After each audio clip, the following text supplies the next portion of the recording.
સ્વામિનારાયણ હરે સ્વામિનારાયણ હરે સત્સંગી જીવન પ્રકરણ 5 અધ્યાય 22 તારીખ આજે કઈ રહી છોકરાઓ 9 ઓકે 9 જાન્યુઆરી 2024 આપણે આ રાજાના ધર્મો જોઈ રહ્યા છે. અરે અરે અરે અરે રાજાના ધર્મોમાં છે ને આમાં એક તો સીધે સીધું જ છે બધું, કંઈ અલ્પવિરામ પૂર્ણવિરામ કંઈ ખબર જ નહીં પડતી ક્યાં હતા. કાલે આપણે જોયું કે ભાઈ રાજા જે છે તે દંડ જેને દેવાનો હોય તે પોતે જ દે, નહીં તો પરોક્ષમાં બીજાએ કરેલા દંડમાં જો ન્યૂન અધિક ભાવ થાય તો પોતાને દોષાપત્તિ આવે. તે આપણે ત્યાં સુધી કાલે કથા ચલવેલી.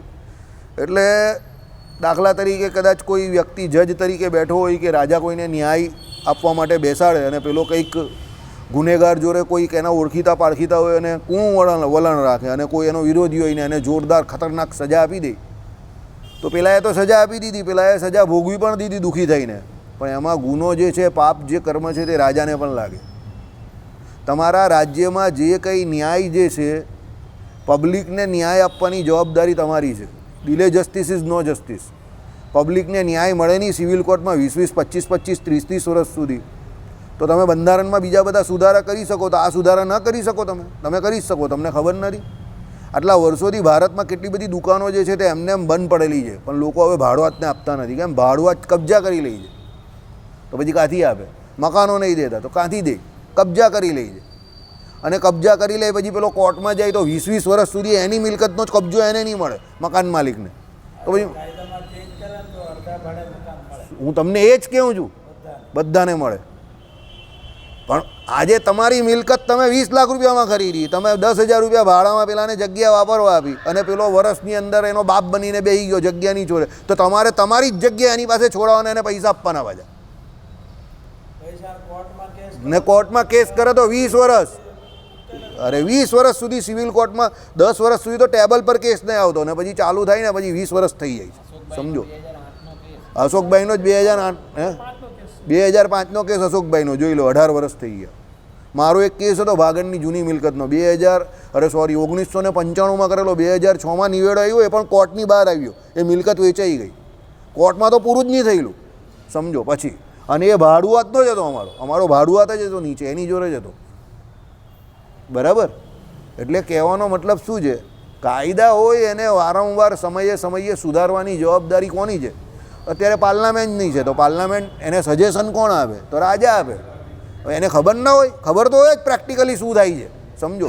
પણ આ ખાડા કાન કરે. તો ભાઈ ભારતમાં ઘણી બધી પ્રજા એવી છે કે જે ભાડાના મકાનમાં રહી છે, તે બધા એને મત નહીં આપે, એટલે પછી એ લોકો એને કાયદો સુધારે નહીં. પણ એવી રાજનીતિ ન કરવી જોઈએ. બરાબર? જે વ્યવસ્થા તમે ન્યાયની રીતે કરો ને તો તમે જીતો, 100% જીતો. તમે ન્યાય સાથે રહો એટલે તમે જીતો, 100% જીતો. પણ તમે પછી પોતે જેવું કૂણું વલણ રાખો, રાજા ઢીલો, એટલે બધું ઢીલું થઈ જાય. બરાબર? આમાં કેટલા બધા પ્રોબ્લેમ સોલ્વ થઈ જાય. આ તો શું છે કે સારો માણસ હોય તો આપે જ નહીં એની પ્રોપર્ટી. અમારે સોસાયટીની બહારની મિલકતમાં જે કેવું થયું છે, જેની મિલકત છે પેલો ભાડુઆત છે તે એને તાળા મારને ચાલ્યો ગયો, જેની મિલકત છે એનો સામાન પેલાનો બહાર, તો પેલા પોલીસ કેસ કર્યો. અત્યારે ભાડુઆતે જે 2 ગાળાની દુકાન વાપરે છે, ચાલો બોલો. અને જેની મિલકત છે તે બિચારો કેસ લડે છે. સોસાયટીની બહારની જ મિલકત, રોડ ટચ મિલકત, હની પાર્ક રોડ પર. બોલો, અત્યારે તમે ઓન ધીસ ભાડું બી અત્યારે આપતો હશે કે નહીં સવાલ છે. અત્યારે બે દુકાનનું ભાડું ઓછામાં ઓછું 40,000 થી 50,000 રૂપિયા થતું હશે. બરાબર? કંઈ નહીં, પણ સબ ભૂમિ ગોપાલ કી. એટલે જીસકે હાથ મેં લાઠી ઉસી કી ભેંસ, એ કળિયુગનો નિયમ છે. બરાબર? પણ રાજાએ આ બધું જોવું પડે. કાયદાઓમાં વારંવાર વર્ષો વર્ષ જે પ્રમાણે સમય ફેરફાર થાય એ પ્રમાણે સુધારા કરવા પડે. ચાલો.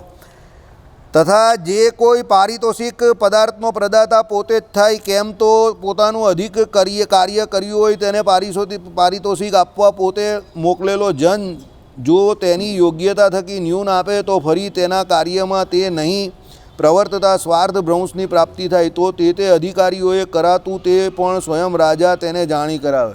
પારિતોષિક આપવાનું હોય બધાને ભેગામાંથી, તો પેલો જેને આપવાનું હોય એના માણસને આપે, કાં પોતે પોતાને જ પારિતોષિક આપે. આઈડિયા આવ્યો? પારિતોષિક એટલે ઇનામ. એટલે જે ઇનામ વેચવાના છે તે જે વ્યક્તિએ જે કંઈક, દાખલા તરીકે એવું કંઈક જે ક્ષેત્રમાં આપણે ત્યાં આપે છે ને, બધા સ્પોર્ટ્સમાં આપે છે, અર્જુન એવોર્ડ આપે છે, બરાબર, પછી પદ્મશ્રી આપે છે, પદ્મ વિભૂષણ આપે છે, બરાબર, પદ્મભૂષણ પદ્મવિભૂષણ આપે છે, એના પછી છેલ્લે ભારત રત્ન આપે. તો એ બધા જે ફિલ્ડના જે વ્યક્તિ હોય, તો જેને જેને આપવાનું હોય, તો જે નક્કી કરતા હોય તે વ્યક્તિઓ બધા કેવા હોવા જોઈએ? તો નિષ્પક્ષ હોવા જોઈએ. એ પોતાના માણસોને આપે તે કંઈ મજા નહીં આવે એમાં, બરાબર. એટલે રાજા એમાં ઇન્વોલ્વ હોવો જોઈએ ને એને પણ એવું જ્ઞાન હોવું જોઈએ, નોલેજ હોવું જોઈએ કે ભાઈ આ માણસને આમાં આ એવોર્ડ આપી શકાય એવો છે કે નથી આપી શકાય એવો. બાકી આમાં શું હોય, જેની ગવર્મેન્ટ હોય એને લાગતા ઓળખતા જે સેલિબ્રિટી હોય એને એવોર્ડ આપી દે, સામાન્ય રીતે એવું જોઈએ. એમાં કંઈ જોતા નથી કે ભાઈ આ વ્યક્તિ હકીકતમાં એલિજિબલ છે કે નહીં, બરાબર. એક અબુલ કલામ હતા કે ભાઈ એ સમય પર હતા એલિજિબલ ને એને આપેલો. એમાં પણ થોડી રાજનીતિ તો હતી જ, પણ હવે આપે. ચાલો, આટલા માત્રથી એમ માનવાનું નથી કે કોઈને વિશે પણ વિશ્વાસ ન કરવો. આવશ્યક સ્થાનમાં તો કહ્યું કે પોતે જ પ્રહર્તા અને પોતે જ પ્રદાતા થાય, બરાબર. પ્રહર્તા અને પોતે જ પ્રદાતા, એટલે હર્તા અને પ્રદાતા બંને. આવશ્યક જગ્યા પર રાજાએ પોતે અમુક ડિસિઝન લેવા પડે. દાખલા તરીકે અત્યારે યુપીમાં બાબા કા બુલડોઝર, તો હર્તા બી એ જ છે કે જે કોઈ ખોટું કરે, રાજ્ય સરકારની વિરુદ્ધ કે દેશની વિરુદ્ધ કરે, રાજ્યદ્રોહ કે દેશદ્રોહ કરે, એની મિલકતને પહેલાં શું કરવાનું? ટાંચમાં લઈ નાખવાની અને બાબા કા બુલડોઝર ચલાવી દેવાનું. એટલે એ હર્તા થઈ ગયા. ત્યારે રાજા ત્યારે શું થઈ ગયા? હર્તા. અને જે કોઈ સારા કર્મ કરે તો એને એના બદલામાં શું આપવાનું? પારિતોષિક આપવાનું, દાન આપવાનું. એટલે એ પ્રદાતા થઈ ગયા, બરાબર. એટલે હર્તા પણ અને પ્રદાતા પણ એમાં ઇન્વોલ્વમેન્ટ જોઈએ, જેમ એ ભાઈનું છે, સમજો. પછી એ ભાઈનું ઇન્વોલ્વમેન્ટ છે, 3.5-4 કલાક જ ઊંઘે છે અને એ ભાઈ કામ કરે છે. એટલે એને ખબર છે કે what is good, what is best, what is better, what is best, બરાબર. પણ તમારું ઇન્વોલ્વમેન્ટ જ નહીં હોય તો તમને કંઈ ખબર જ નહીં હોય. ભોગી વિલાસી રાજા હોય એને શું ખબર હોય? એટલે એના પહેલાં આલિયા માલિયા જમાલિયા કંઈ કે આને આપી દેવું, તે કે આ આપી દે ભાઈ. એને ખબર જ નથી કે એ કોણ છે. તો સમજી ગયા, બરાબર.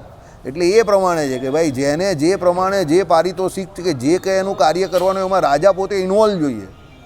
રાજા વગર એ બધા એવા ચાપલુસ લોકો તો બધે હોવાના જ છે, બરાબર. ચલો, તથા રાજા વિશુદ્ધ આચારવાળો થાય. રાજાના આચાર વિચાર હંમેશા વિશુદ્ધ જોઈએ. આચાર તમારો શુદ્ધ ક્યારે થાય? જ્યારે તમારા વિચાર શુદ્ધ થાય પહેલાં. આચાર એટલે આચરણ. તો તમે કોઈ પણ વસ્તુને આચરણમાં મૂકો એ પહેલાં તમારા વિચારમાં હોવું જોઈએ. શુદ્ધ આચરણ પહેલાં તમારા શુદ્ધ વિચારમાં હોવું જોઈએ, તો એ શુદ્ધ થાય. દાખલા તરીકે હું 2 વાત કહું જ તે કે એક પ્રજા એવી છે આપણા સુરતમાં જ કે એ ગમે એટલી સુધરી જાય પણ એને ખાવા પીવાનો ટેસ્ટ જે છે તે નહીં સુધરતો. અને બીજી એક પ્રજા એવી છે કે એ ગમે એટલી સુધરી જાય પણ એનું પૈસાવાળું નહીં સુધરે. એ કરોડો રૂપિયા કમાય તો પણ એનું એ નહીં સુધરે, એનો લાલચુ સ્વભાવ જાય નહીં. એ 70 કે 75 વર્ષે બી ઓફિસ જાય ને ધંધો કરવા જાય એટલે જાય જ. એનાથી ભજન નહીં થાય, એનાથી માયા નહીં છૂટે. કેમ નહીં છૂટે? એ જીવમાં ગરી ગઈ. આજુબાજુ ઉપર નીચેવાળાનું જોયું એટલે જીવમાં ગરી ગઈ. અને અમારાવાળા જે હોય તે 75 ને 80 વર્ષે લોચો મંગાવ, પેલો શું મંગાવ, મંચુરિયન્સ મંગાવ, પોંકવાળા મંગાવ. 75 ને 80 વર્ષે એ ડોસાને જીબડી નહીં છૂટે. સમજી ગયા? હા. અને તમારા વાળો હોય તે ગમે તે આશ્રમમાં જાય ને એનો આશ્રમ પહેલાં ખોલી જ નાખે. એ ગમે તે આશ્રમમાં હોય પણ એનો પોતાનો આશ્રમ પહેલાં ખોલી નાખે. એનો તો પોતાનો તો જોઈએ જ. તો એ તમારા વાળો કહેવાય, નહીં તો એ નહીં કહેવાય. અમારા વાળો પોંકવાળામાં માની જાય, તમારો વાળો આશ્રમમાં માને. ફરક આટલો. સમજી ગયા? આ શું છે? આ એ વસ્તુ બતાવે છે કે આ આખું સામાજિક કુલક્ષણ છે. સમજો, ડીએનએ કહીએ ને આપણા બધાનું જે ડીએનએ છે ને તે એ ડીએનએમાં અમુક જગ્યા પર અમુક જે સંસ્કારો રહી ગયા હોય એ આપણે મળેલા હોય વારસામાં. આ તોડવા બહુ જરૂરી છે. આપણા શાસ્ત્રો શું કહે છે સાંભળો. જે ચતુષ્થ વર્ણીય છે એને એનું નીચતા, એનું જે નીચ કામ છે એ છોડવાનું છે. કેવું? તો એ શિકાર કરીને ખાતો હોય તે, દારૂ પીતો હોય તે, સમજો, બરાબર. એને આ છોડવાનું છે. જે વૈશ્ય છે એને સૌથી મોટો શું હોય ખબર જ તમને? લોભ હોય. આપણે બધા આમાં જઈએ લોભમાં. જે ક્ષત્રિય હોય એને શું હોય ખબર જ તમને? માન હોય સૌથી વધારે. હા કરીને તારી તો ભલી થાય, આ ભા, પેલા ભા, ફલાણા ભા, બધા ભા જ ભા, બરાબર. એટલે એને માન હોય. અને જે બ્રાહ્મણ હોય એને શું હોય ખબર જ તમને સૌથી વધારે? એનું જ્ઞાન હોય ને, જ્ઞાન. એ જ્ઞાન ઘણી વખતે માથા પર ચડી જાય.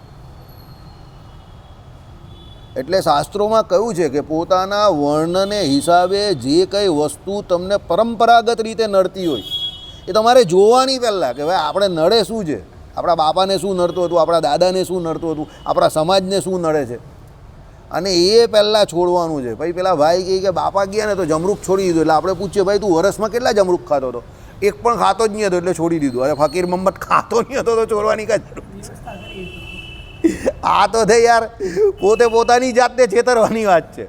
અરે ભાઈ પ્રિય વસ્તુ છોડવાની છે. તમારો કોઈ પ્રિય વ્યક્તિ જાય તો તમે પેલું ફળ મૂકવાનું હોય, જ્યારે એની વિધિ કરો ત્યારે શ્રાદ્ધ ને પિંડ જે કરો તો પેલો બ્રાહ્મણ કે ભાઈ તમારી એક પ્રિય વસ્તુ છોડો. અરે ભાઈ પ્રિય છોડવાની છે. બોલો કંઈ જમરૂખ ખાતો નહીં તે છોડી દીધું. એ તો બેવકૂફ બનાવવાની વાત છે ને. તમે કોને બેવકૂફ બનાવો? તમારી જાતને જ બનાવો છો.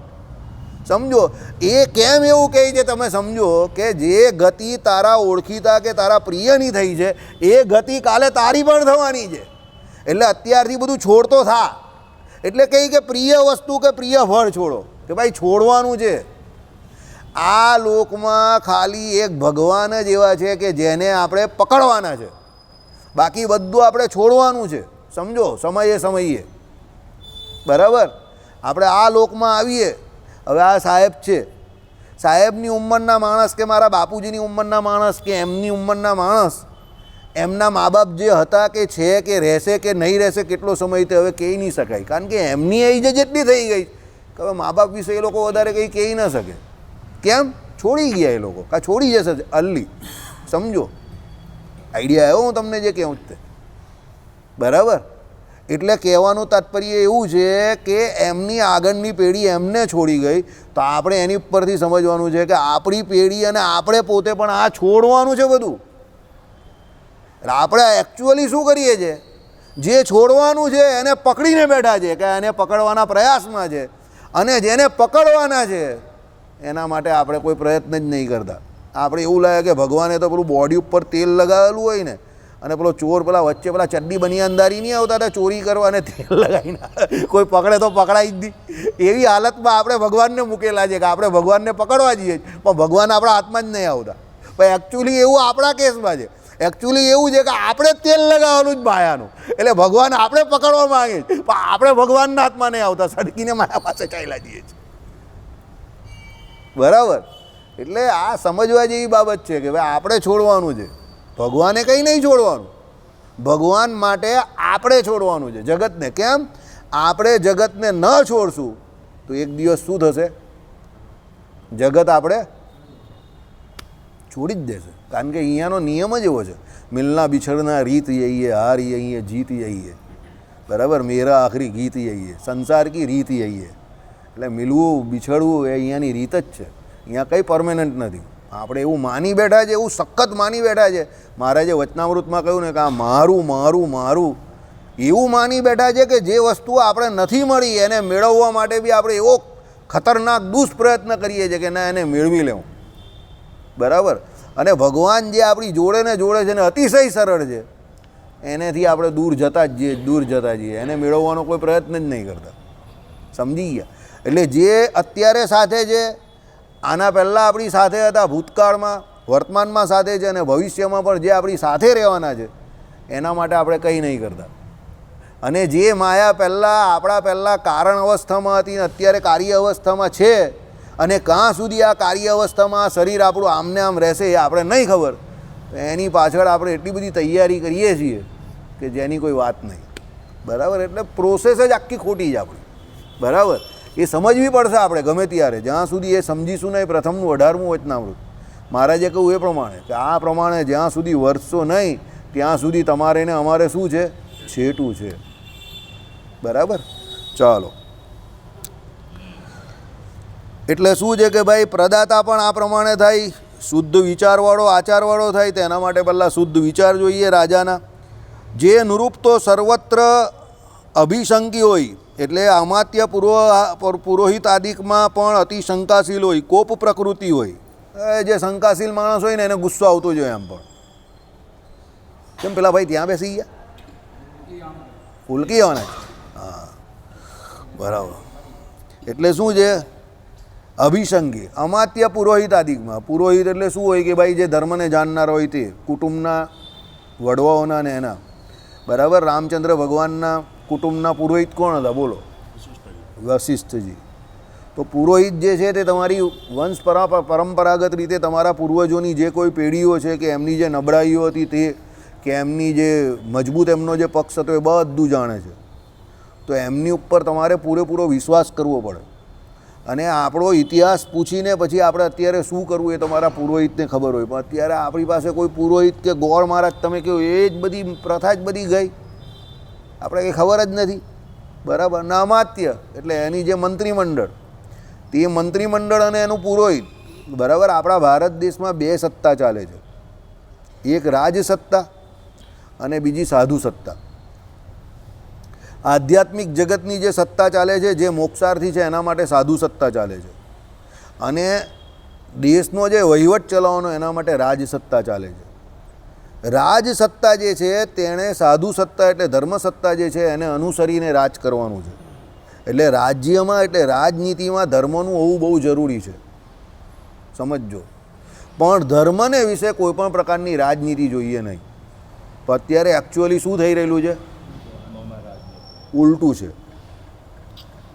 ધર્મમાં 1000 કરોડનો 500 કરોડનો કમિટી બોર્ડનો ધંધો હોય એટલે એમાં રાજનીતિ ઘૂસી ગઈ ને ઇલેક્શન આવી ગયા. Because it's a business of crores. બરાબર. કરોડો રૂપિયાનો વહીવટ કરવાનો છે ને વહીવટ કરવાનો એટલે તો પૂરી થઈ ગઈ. વરાછાની આ બાજુ જાઓ એટલે વહીવટ કરવાવાળા તમને બહુ મળી જાય. બધાને વહીવટ જ કરવો છે. બરાબર. એટલે શું થઈ ગયું? ધર્મસત્તાને વિશે રાજસત્તા આવી ગઈ. અને રાજસત્તા છે જ, સમજો. અત્યારે ઇન્વોલ્વમેન્ટ ઓફ રાજસત્તા છે જ પોલિટિક્સનું. કેમ? પેલા વહીવટના હિસાબે. પણ એકચ્યુઅલી શું હોવું જોઈએ? એ જે રાજસત્તાવાળા લોકો છે એને કેવી રીતે રાજ કરવું એના માટે જે ધર્મસત્તાવાળા લોકો છે એ ગાઈડન્સ આપે, ગાઈડ કરે, જેમ વશિષ્ઠજી કરતા હતા. વશિષ્ઠજી તમને ખબર છે રડેલા? ક્યારે રડેલા ખબર તમને? જ્યારે બ્રહ્માજીના પુત્ર હતા ને અને એમને એમ કહ્યું ને કે તમારે નીચે જઈને પુરોહિતપણું કરવાનું છે રઘુકુળનું, તો વશિષ્ઠજી રડેલા, લિટરલી રડેલા. બ્રહ્માજીને એમને ના પાડી કે આ કામ તમે મને ના સોંપો એમ કહી. કારણ કે આ પુરોહિતપણાનું જે કામ છે ને એ બહુ ખરાબ કામ છે. એમાં માણસનો હાથ જે છે ને ભલે બ્રાહ્મણ હોય પણ આમને આમ જ રહી છે. રાજા ઉપર પૂરેપૂરું ડિપેન્ડન્સી થઈ જાય ને એની, તે એમને ગમતું નહીં હતું. ત્યારે બ્રહ્માજીએ એક વાક્ય બહુ સરસ બોલ્યા કે તમે રઘુવંશના પુરોહિત થશો અને એમાં રઘુવંશમાં બહુ સારા સારા ધર્મશીલ રાજા હોવાના છે જે તમારી ખ્યાતિ વધારશે. તો પણ વશિષ્ઠજીને કંઈ ઇન્ટરેસ્ટ નહીં પડ્યો. પણ છેલ્લે એક વાક્ય બોલ્યા કે તમને સાક્ષાત પરબ્રહ્મ પુરુષોત્તમ નારાયણના દર્શન થશે અને એમને તમારે જનોઈથી માંડીને દીક્ષાવિધિથી માંડીને એમના બધા સંસ્કાર તમારે કરવાના આવશે. તમારા હાથમાં તમે પરબ્રહ્મને ઝૂલાવશો. આવું કહ્યું એટલે વશિષ્ઠજી ખુશ થઈ ગયા. તો જઈશ, તો હવે પુરોહિત બની જઈશ. આટલા વાક્યથી. બાકી વશિષ્ઠજીને પુરોહિતપણું ગમતું ન હતું. બ્રહ્માજીના દીકરા હતા ને, પણ પછી એમને આ પ્રમાણે આશીર્વાદ આપ્યો અને હકીકત થઈ ભગવાન રામચંદ્રજીના બધા સંસ્કાર એમણે જ કર્યા. એટલે કહેવાનું તાત્પર્ય શું છે? રાજા હોય એને એનો જે અંદરના માણસો છે એની પર વિશ્વાસ કરવો પડે. અત્યારની સિમ્પલ જ વાત કરીએ, મોદી સાહેબને અમિત શાહ સાહેબ પર ભરોસો નહીં હોય તો આટલા બધા કામ કે આટલા બધા અમેન્ડમેન્ટ્સ થોડા થઈ શકે કાયદામાં. અમેન્ડમેન્ટ્સ જેટલા પણ લાવે તે આ ભાઈ જ લાવે, સમજો. કારણ કે એ ભાઈનું હોમવર્ક બહુ ખતરનાક છે. ચોપડા વાંચવામાં બહુ ખતરનાક છે માણસ, ઇતિહાસ જાણવામાં બહુ ખતરનાક છે. કારણ કે એ જે હિસાબે પાર્લામેન્ટમાં આમ કરીને ચોપડા ખોલીને બોલે છે જાહેરમાં અને ચેલેન્જ ફેંકે છે, એટલે એ માણસનું હોમવર્ક બહુ ખતરનાક છે. એટલું પેલાનું નહીં હશે, એ મને ખબર છે. એ અમારા બે જેવું છે, સમજો. ઘણી વખત શું હોય, શબ્દો મારા હોય પણ મગજ પેલાનું હોય. મેષ રાશિ છે એટલે એ લોકોનું હોમવર્ક બહુ પાવરફુલ હોય. અતુલભાઈ, હોમવર્ક બહુ પાવરફુલ. એની પાસે પુરાવા તમે જાઓ તો કાયમ મળી જાય. મંગળ હોય ને, મંગળ એટલે શું ખબર તમને? પ્રધાન સેનાપતિ. પ્રધાન સેનાપતિ હોય ને એને બધા વ્યૂ આવડતા હોય. રાજા હોય એ તો રાજ જ કરતો હોય, પણ પ્રધાન સેનાપતિ હોય એની પાસે બધા વ્યૂ હોય. એટલે મેષ રાશિ મંગળ પ્રધાન રાશિ, એ લોકો પાસે બધા વ્યૂ હોય. એ લોકો પાસે શસ્ત્ર સરંજામ બધો જ હોય. એટલે અમિત શાહ એની ઉપર પૂરેપૂરો ભરોસો પેલાએ રાખવાનો. એટલે એ કહે કે અહીંયા બધે અમેન્ડમેન્ટ્સ લાવવા જેવા છે, આ બધા સુધારા કરવા જેવા છે. એટલે પેલા ભાઈ જોઈ લે એકવાર, તમે તમારી પ્રિપરેશન કરેલી છે, ઇઝ ધેટ ઓકે? તમને ઓકે લાગે છે? આ ઓકે. સોલિસિટરને મળી લેવું, એટોર્ની જનરલને મળી લેવું, કરો, મૂકો પાર્લામેન્ટમાં, મૂકી દઈ, સુધારા થઈ જાય. એનું પોતાનું નહીં હોય, આ બધું આનું હોય, આ ભાઈનું. કઈ જગ્યા પર શું લાગે ને એ તમને આમ તરત દિશા તમને એ પકડાવી જોઈએ કે આ મગજ ના, આનું નથી, આ આનું મગજ છે. ઘણી વખત એવું હોય કે શબ્દો હોય ને એ બીજાના મોઢેથી બોલાયેલા હોય, પણ એ શબ્દો એના નહીં હોય, શબ્દો બીજાના હોય. એટલે મગજ એમાં કોઈ ત્રીજા વ્યક્તિનું હોય, સમજો, બરાબર? એટલે એવું થાય. આપણા ત્યાં પણ એવું છે. આપણા સંપ્રદાયમાં ઘણા લોકો ઘણા શબ્દ બોલે ને, એ શબ્દ અહીંયાના કે એ વ્યક્તિના ના હોય, એ શબ્દ બીજેથી નીકળેલો હોય, પણ અહીંયા પેલો બોલતો હોય ખાલી, બરાબર? પણ એ કનેક્ટિવિટી જે છે ને એ તમારા ઇન્વોલ્વમેન્ટથી આવે, કે તમે કેટલા ઇન્વોલ્વ છો એક ક્ષેત્રને વિશે, તો તમારી એ કનેક્ટિવિટી આવે, બરાબર? એ કનેક્ટિવિટી જળવાવી બહુ જરૂરી છે. તો પહેલાંના જે પુરોહિતો હતા એ વંશ પરંપરાગત રીતે જે કોઈ કનેક્ટિવિટી હોય, વીકનેસની કનેક્ટિવિટી તમે જે કેવું કે એની મજબૂતીની, એ જાણતા હતા. અને એવું નહીં કે પોતાના રાજાની, બીજાની પણ જાણતા હતા. એટલે એ એના રાજ્યને એટલો ફાયદો કરાવી શકતા હતા અને કરતા હતા. અને એમની એવી ઓનેસ્ટી, પ્રામાણિકતા પણ હતી. અને સૌથી મોટી વાત, એ લોકો પ્રામાણિક હતા, બહુ પ્રામાણિક હતા અને બહુ સંતોષી હતા. એ લોકો પૈસા માટે કે સત્તા માટે કોઈ ફૂટી નહીં જતા હતા. તમે એવું ઇતિહાસમાં જોયું કે કોઈનો કોઈ પુરોહિત કે એવું કોઈ ફૂટી ગયું જૂનામાં? ના, એવું બને. અત્યારે છેલ્લે આ બધું ચાલુ થઈ ગયું, બરાબર? કેમ કે એ લોકો સંતોષી હતા. સૌથી મોટી વાત શું હતી ખબર? પરબ્રહ્મ તત્વને જાણનારા હતા. એટલે એ લોકોને પરબ્રહ્મ તત્વનું મહાત્મ્ય એટલું હતું કે આ દુનિયામાં એ લોકો પોતાની જે ફરજ અદા કરતા હતા એમાં એ લોકોનો સ્વાર્થ ન હતો, પણ એ પોતે પરમાત્માએ આપેલું કર્મ સમજીને એમાં જોડાયેલા હતા. એટલે એ એમની ઉપાસના હતી. આપણે આપણું કર્મ કરીએ પણ આપણી ઉપાસના છે. ગીતાજીમાં વાંચજો, ઉપાસના કાંડ જે છે તે બહુ અઘરો છે સમજવો, નોટ એન ઇઝી ટાસ્ક. તમે તમારું કર્મ જે પૂરી વફાદારીથી કે પ્રામાણિકતાથી કરો એ પણ તમારી ઉપાસના છે, એ તમારી તપશ્ચર્યા છે, સમજો. એ જે કોઈ કર્મ છે, પેલો આ સિયાચીનમાં -ડિગ્રી ટેમ્પરેચરમાં ત્યાં ઊભા રહી છે ને, એ ઉપાસના છે એ લોકોની, એ તપશ્ચર્યા છે. હવે એના ફળરૂપે જ્યારે એનો દેહ પડે ને એટલે એ સ્વર્ગમાં જાય.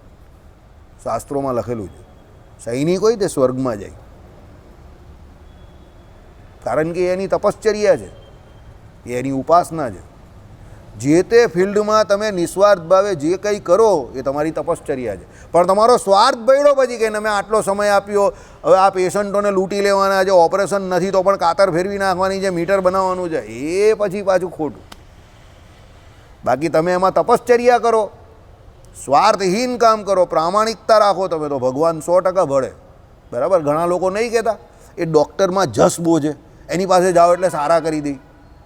ડૉક્ટર તો બધા સરખા હોય, ઘણા બધા, સમજો, બધા હરકું જ ભણેલા હોય, પ્રેક્ટિસ બી ઘણી બધી સરખી હોય, અરે હોશિયારી બી સરખી હોય ઘણી વખત. પણ જસ પેલો જે બનેલો હોય તે કેવી રીતે બનેલો હોય ખબર? એને જે પેશન્ટોને ચેક કરેલો હોય, એની પ્રામાણિકતા જે કહ્યું હોય, એનો સમય જોઈએ, ડિવોશન ઓફ ટાઈમ, અને એની વફાદારી એના ધંધા પ્રત્યેની, એને કારણે એનામાં જસ આવી ગયો હોય. એટલે કંઈ નહીં, સાહેબ આમ ધબ્બો મારે એટલે સારો થઈ જાય.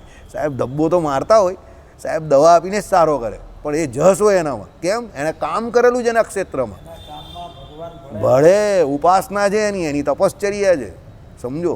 આ અહીંયા રમેશભાઈ શાહ હતા બુંદેલાવાડમાં, 80 વર્ષ સુધી પ્રેક્ટિસ કરી. આ ટેબલ આવે ને, પેલું ડૉક્ટરનું ટેબલ, જ્યાં પ્રિસ્ક્રિપ્શન લખે ને, ખુરશી ને ટેબલ હોય ને, એ ટેબલ પર પગ મૂકીને બેસતા હતા, એમના પગ દુખે તો ત્યાં સુધી એમણે પ્રેક્ટિસ કરી. 200-300 રૂપિયામાં લેબોરેટરી રિપોર્ટ કરવા માટે લેબોરેટરીનો પેલો એક જે વ્યક્તિ હોય તે પણ ત્યાં હોય, અને ત્યાં પેશન્ટનો રિપોર્ટ પણ કાઢી નાખે, અને 200-300-400 રૂપિયામાં બધું પૂરું કરી નાખે. MD physician.